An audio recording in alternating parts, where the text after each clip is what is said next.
Hello friend, this is Anushka Rajput here. Welcome to my YouTube channel medicos learning. तो हमने शुरू किया था डाइजेस्टिव सिस्टम, उसी को आगे कंटिन्यू करते हुए हम आज का टॉपिक डिस्कस करेंगे जिसका नाम है कॉलीसिस्टाइटिस। ठीक है, कॉलीसिस्टाइटिस हमें पता है कि क्या होता है, इन्फ्लामेशन होती है गॉल ब्लैडर की। ठीक है, तो क्या है, it is a condition in which inflammation of gall bladder occur. ठीक है, एक ऐसी कंडीशन जिसमें जो हमारा गॉल ब्लैडर है जो कि हमारे बाइल को क्या स्टोर करता है, उसकी क्या हो रही है, इन्फ्लामेशन हो रही है। अब क्यों हो रही है उसकी इन्फ्लामेशन, वो हम साथ में टाइप्स भी डिस्कस कर लेंगे, उसके साथ में कॉज भी डिस्कस कर लेंगे कि क्यों हो रही है गॉल ब्लैडर की इन्फ्लामेशन। टाइप फर्स्ट है हमारे पास कैलकुलस या स्टोन टाइप भी बोलते हैं हम इसको। ठीक है, सेकंड है हमारे पास ए कैलकुलस या कॉलीसिस्टाइटिस। ठीक है, ए कैलकुलस कॉलीसिस्टाइटिस। तो कैलकुलस जो कॉलीसिस्टाइटिस है वो फर्दर टू पार्ट्स में डिवाइडेड हुआ है। फर्स्ट है हमारे पास अक्यूट कॉलीसिस्टाइटिस एंड सेकंड वाला जो है वो है हमारे पास क्रॉनिक कॉलीसिस्टाइटिस। ठीक है, एक अक्यूट हमें पता है क्या होता है, सडन अचानक से, और क्रॉनिक मतलब लंबे समय से। ठीक है, धीरे धीरे जब डिजीज प्रोग्रेस करती है उसको हम क्या बोलते हैं, क्रॉनिक। अक्यूट कॉलीसिस्टाइटिस क्या होता है, मोस्ट कॉमन प्रॉब्लम है। 95% जो प्रॉब्लम होती है गॉल स्टोन की वो यही वाली होती है, अक्यूट कॉलीसिस्टाइटिस। ठीक है, और 95% रीज़न इसकी इन्फ्लामेशन होने का भी स्टोन ही होता है। ठीक है, स्टोन की वजह से ही जो अक्यूट कॉलीसिस्टाइटिस है वो होगा। फिर अनदर रीज़न में लिखा है कि कोलेस्ट्रॉल भी हो सकता है, बाइल पिगमेंट भी हो सकता है, कैल्शियम आयन की वजह से भी हो सकता है, और ये सारे क्या रीज़न है। और इसमें लिखा है कि मोस्ट कॉमन जो अफेक्टेड पार्ट होता है हमारा सिस्टिक डक्ट। ठीक है, हमें पता है गॉल ब्लैडर से एक डक्ट बाहर आती है। ठीक है, जब मैंने आपको पहले बिलियरी ट्रैक समझाया था उसमें मैंने बताया था ना, यहाँ जैसे अगर बाइल गॉल ब्लैडर हमारे बैक साइड में सिचुएटेड है तो यहाँ पे राइट और लेफ्ट लिम्फेटिक डक्ट को एक सिस्टिक डक्ट क्या है, ज्वाइन करती है। ठीक है, ये है हमारी सिस्टिक डक्ट। तो ये क्या है, मोस्ट कॉमन पार्ट है हमारा, जहाँ पे क्या है गॉल ब्लैडर के स्टोन क्या है होने की सबसे ज़्यादा चांसेस है।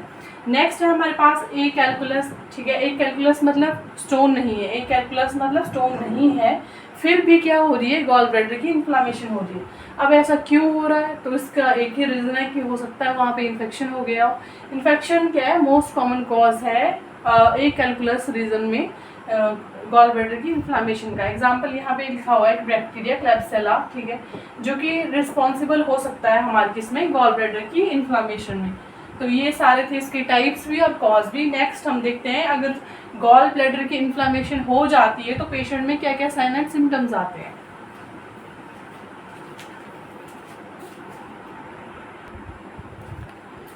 नेक्स्ट है हमारे पास साइन एंड सिम्टम्स। ठीक है, क्या क्या साइन एंड सिम्टम्स आएंगे, तो पेशेंट में नॉजिया वॉमिटिंग रह सकता है। ठीक है, बाइल क्या ऑब्स्ट्रक्ट हो गया क्योंकि सिस्टिक डक्ट की क्या हो गई है, इन्फ्लामेशन हो गई है, तो इंडाइजेशन रहेगा पेशेंट में। एपिगैस्ट्रिक पेन रहेगा उसको, और एपिगैस्ट्रिक जो पेन रहेगा वो क्या रेडिएट करेगा स्कैपुला की तरफ। 2 से 4 घंटे तक पेशेंट जब खाना खा लेगा उसके 2 से 4 घंटे के बाद तक उसको क्या है, पेन रहेगा। उसके बाद क्या है, उसको पेन होना शुरू होगा, एपिगैस्ट्रिक पेन, और रेडिएट करेगा वो पेन स्कैपुला की तरफ। नेक्स्ट है श्वास बॉस साइन। ठीक है, बॉस साइन में क्या होता है, हाइपर एस्थेसिया होता है। फैट की एक्यूमुलेशन की वजह से, फैट क्या 2 से 4 से 6 घंटे तक पेट में ही रहता है, उसकी वजह से क्या पेशेंट में क्या एक्सट्रीम सेंसिटिविटी हो जाती है। ठीक है, हल्का सा भी अगर टच होता है तो उसको बहुत ज़्यादा पेन महसूस होता है, इसको हम क्या बोलते हैं, बॉस साइन। नेक्स्ट है पेशेंट में pain in right upper quadrant. ठीक है, पेशेंट में जो पेन रहेगा राइट अपर क्वाड्रेंट में रहेगा पेन उसको। मर्फी साइन क्या है, एक पर्टिकुलर साइन है जो प्रेजेंट होगा। मर्फी साइन का क्या मतलब है, जब कोई भी एग्जामिनर या कोई जो भी क्लिनिकल एग्जामिनेशन करेगा पर्सन, अगर वो हल्का सा भी जो लीवर है उसके नीचे प्रेस करेगा तो पेशेंट का में क्या है, मास पाल्पेबल रहेगा, कहाँ पे, राइट क्वाड्रेंट में, और बहुत ज़्यादा टच के लिए क्या सेंसिटिव रहेगा ये, कि इतना ज़्यादा पेन होगा कि उस इंस्पिरेशन के टाइम पे पेशेंट को इतना ज़्यादा पेन होगा कि वो सांस तक नहीं ले पाएगा। उसको क्या बोलते हैं हम, मर्फी साइन। क्या मास पाल्पेबल होगा राइट अपर क्वाड्रेंट में, और इंस्पिरेशन के टाइम पेशेंट को एक्सट्रीम पेन होगा जिसकी वजह से क्या वो सांस नहीं ले पाएगा। उस साइन को हम क्या बोलते हैं, पॉजिटिव मर्फी साइन। नेक्स्ट है पेशेंट का जो एब्डोमेन है वो रिजिड रहेगा क्योंकि डिस्टेंशन नहीं हो पाएगी, ऑलरेडी इतना ज़्यादा मतलब डिस्टेंशन है, मांस है, फैट है, पेट में ही रह रहा है, तो जो एब्डोमेन है वो क्या हार्ड हो जाएगा, रिजिड हो जाएगा। साइन ऑफ बिलियरी ऑब्स्ट्रक्शन की बाइल क्या है, अंदर ही जब बॉडी में रहेगा, स्टोर होएगा, तो उसके ऑब्स्ट्रक्शन के साइन हमें देखने को मिलेंगे पेशेंट में। एग्जाम्पल लिखा है कि जॉन्डिस हो सकता है, क्ले कलर का स्टूल हो सकता है पेशेंट में, डार्क येलो कलर का यूरिन हो सकता है, उसको स्टीटोरिया हो सकता है, ठीक है। फैट क्या बॉडी में डाइजेस्ट नहीं होगी और एज इट इज स्टूल के थ्रू क्या है बाहर आ जाएगी, उसको क्या बोलते हैं, स्टीटोरिया। नेक्स्ट है हमारे पास डायग्नोस्टिक इवैल्यूएशन। डायग्नोस्टिक इवैल्यूएशन में हम पेशेंट की क्या करेंगे, हिस्ट्री कलेक्शन कर सकते हैं, फिजिकल एग्जामिनेशन करेंगे सेम, उसमें हमें क्या है बॉस साइन और मर्फी साइन मिलेंगे, एब्डोमिनल डिस्टेंशन भी मिल सकती है। और सीबीसी अगर हम करा के देखेंगे पेशेंट का तो उसमें डब्ल्यूबीसी काउंट क्या है, इंक्रीज मिलेगा हमें। इन्फेक्शन की कंडीशन की वजह से अगर हो रहा है पॉलीसिस्टाइटिस तो उसमें तो डेफिनेटली डब्ल्यूबीसी क्या है, इंक्रीज मिलेंगे। सीआरपी भी हमें पता है कि इन्फेक्शन में बढ़ता है तो भी इंक्रीज हमें मिलेगा। अल्ट्रासोनोग्राफी क्या है, यहाँ पे कंफर्मेटरी रहेगा, जब पेशेंट का हम अल्ट्रासाउंड करेंगे तो उससे अच्छे से पता चल जाएगा कि पेशेंट को क्या है, पॉलीसिस्टाइटिस है। स्टूल टेस्ट भी करवा सकते हैं और स्टूल टेस्ट में हमें क्या है, स्टीटोरिया देखने को मिलेगा पेशेंट में। नेक्स्ट देखते हैं इसकी मैनेजमेंट हम क्या करेंगे।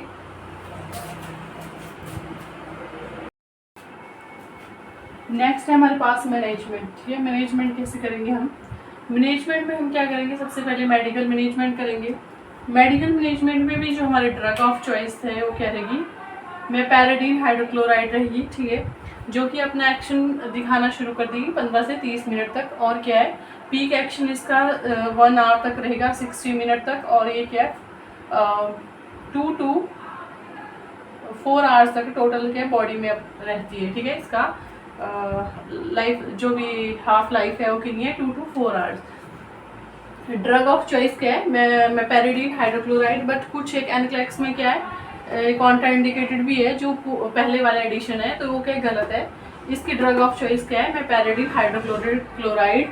और यहाँ पे जो कॉन्ट्रा इंडिकेटेड रहती है ड्रग वो क्या है, मॉर्फिन, ठीक है। मॉर्फिन क्या है, कॉन्ट्रा इंडिकेटेड रहती है क्योंकि वो क्या करती है, जो स्फिंक्टर ऑफ ऑडाई होता है उसका क्या कर देती है,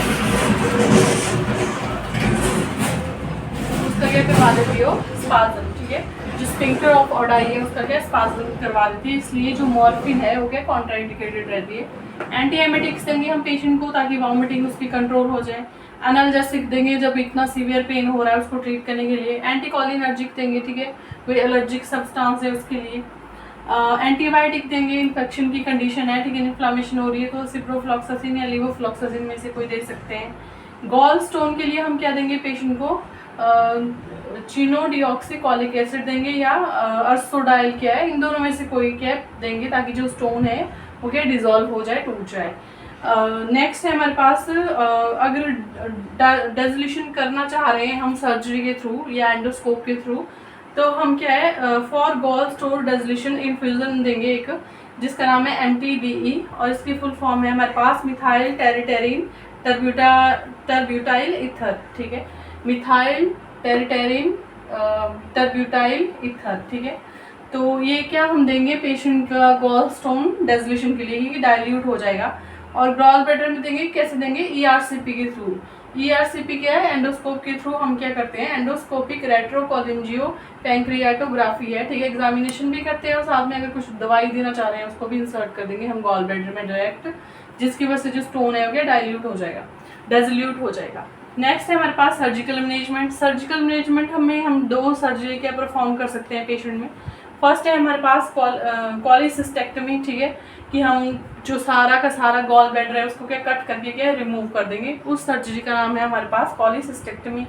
नेक्स्ट है कोलिडोकोलीलिथोटमी, ठीक है, लिथोटोमी में क्या करते हैं, एक हम लेप्रोस्कोप डालेंगे, ठीक है, गॉल ब्लैडर के अंदर, ठीक है, ओपनिंग बना के सिस्टिक डक्ट में क्या है जो गॉल ब्लैडर की सिस्टिक डक्ट है वहाँ पे क्या ओपनिंग बना के क्या डाल रहे हैं, लेप्रोस्कोप डाल रहे हैं।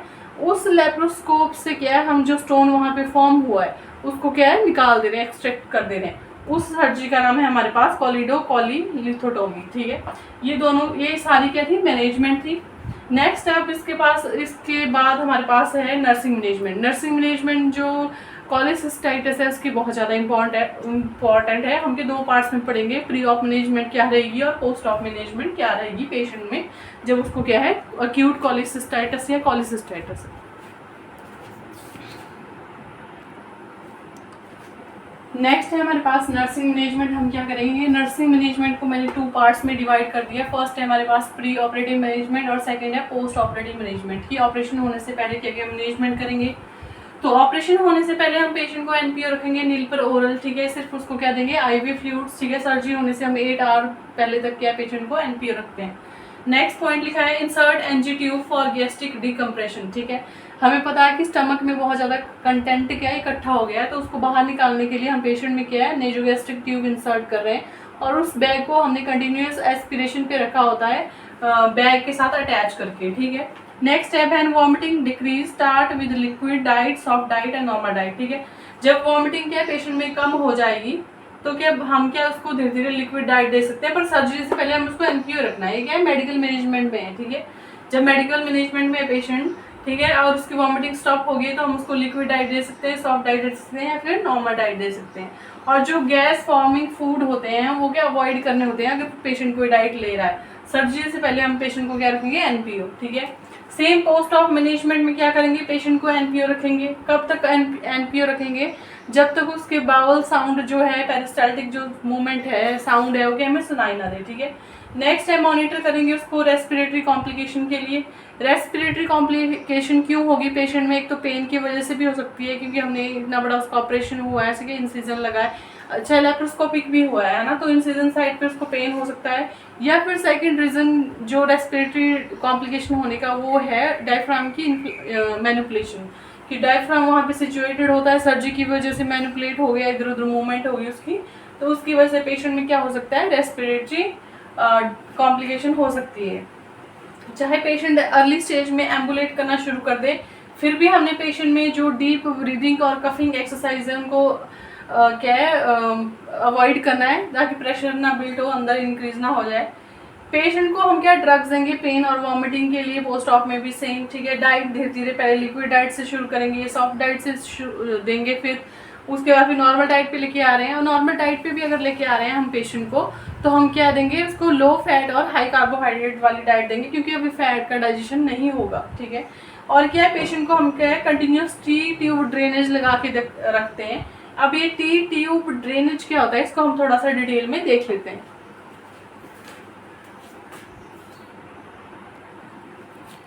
टी ट्यूब ड्रेनेज क्या है, T tube drainage, T tube एक ट्यूब है जो कि हम इंसर्ट करते हैं कॉमन बाइल डक्ट में पेशेंट में आफ्टर सर्जरी, ठीक है। सर्जरी के बाद पेशेंट में हम एक टी शेप की ट्यूब डाल रहे हैं जो कॉमन बाइल डक्ट थी हमारी उसमें, ताकि उसकी पेटेंसी मेंटेन रहे और जो बाइल है उसका क्या है फ्लो इफेक्टिवली क्या है ड्यूडेनम तक वो जा सके, ठीक है, ट्रांसपोर्ट हो सके बाइल या ड्यूडेनम तक, ठीक है। तो नॉर्मल जो टी ट्यूब ड्रेनेज है वो हमारा 500 to 1000 ml क्या है हम नॉर्मल कंसीडर करते हैं, ठीक है। पर्पस क्या है, क्यों इंसर्ट कर रहे हैं टी ट्यूब को हम, सेम मैंने बोला, एक तो पेटेंसी को मेंटेन करने के लिए कि जो हमारी कॉमन बाइल डक्ट है उसकी क्या पेटेंसी मेंटेन रहे, और क्या है ड्रेन हो सके बाइल इफेक्टिवली इनटू ड्यूडेनम, ठीक है। जब एडिमा क्या है रिजॉल्व हो जाए उसके बाद क्या जो भी सिक्रीशंस है, ठीक है, वो इफेक्टिवली कहाँ जाए, ड्यूडेनम में जाए, ताकि जो फैट है उसका क्या हो सके, डाइजेशन हो सके। नेक्स्ट है bag is attach to the T tube to drain out secretion. एक बैग हाँ क्या अटैच होता है टी ट्यूब से, ताकि सिक्रीशन उसमें वो इकट्ठे हो सके, ड्रेन कर सके उसमें। आगे लिखा है प्रोवाइड सेमी फाउलर पोजीशन, कि जब पेशेंट में टी ट्यूब लगी होती है तो हम कौन सी पोजीशन देंगे, तो आंसर है T tube semi Fowler position. T tube में हम क्या सेमी फाउलर पोजीशन देंगे। और हमने क्या पेशेंट की जो सिक्रीशंस है उसमें अमाउंट, कलर और जो कंसिस्टेंसी है ड्रेनेज की उसको क्या है चेक करके रखना है, ठीक है। जो भी बाहर निकल रहा है ड्रेन में सिक्रेशंस उनको क्या चेक करना है कि वो कौन से कलर की है, कितना अमाउंट है उसका, और क्या कंसिस्टेंसी है उसकी। तो इनिशियली जो सिक्रेशंस आएंगी वो क्या ब्लडी होगी क्योंकि सर्जरी हुई होगी, फिर धीरे धीरे क्या ग्रीन कलर की आएंगी, और फिर बाद में क्या ब्राउन कलर की सिक्रेशंस आना शुरू हो जाएंगी। तो ये क्या नॉर्मल इसका फ्लो है। अगर इसके अलावा कोई और सिक्रेशंस आ रही है तो इट मीन्स कोई और प्रॉब्लम है, इन्फेक्शन भी हो सकता है, ठीक है। तो हमने क्या टी ट्यूब को कभी भी अपनी मर्जी से क्लैंप, इरिगेट या एस्पिरेट नहीं करना होता जब तक कोई हेल्थ केयर प्रोवाइडर हमें क्या है ऑर्डर ना दे इस चीज़ का करने का, ठीक है। अपनी मर्जी से क्या है क्लैंप, इरिगेट और एस्पिरेट नहीं करना है टी ट्यूब को, ये क्या है एक नर्सिंग रिस्पॉन्सिबिलिटी है, ठीक है। तो ये थी टी ट्यूब, ठीक है। जब भी जितने भी हम जीआई सिस्टम में ट्यूब्स जो भी आएंगे और भी आगे आएंगे है ना ड्रेन आएंगे, तो क्या सारे इंपॉर्टेंट है, क्योंकि वहाँ से क्या है नर्सिंग मैनेजमेंट पूछी जाती है पेपर में, ठीक है।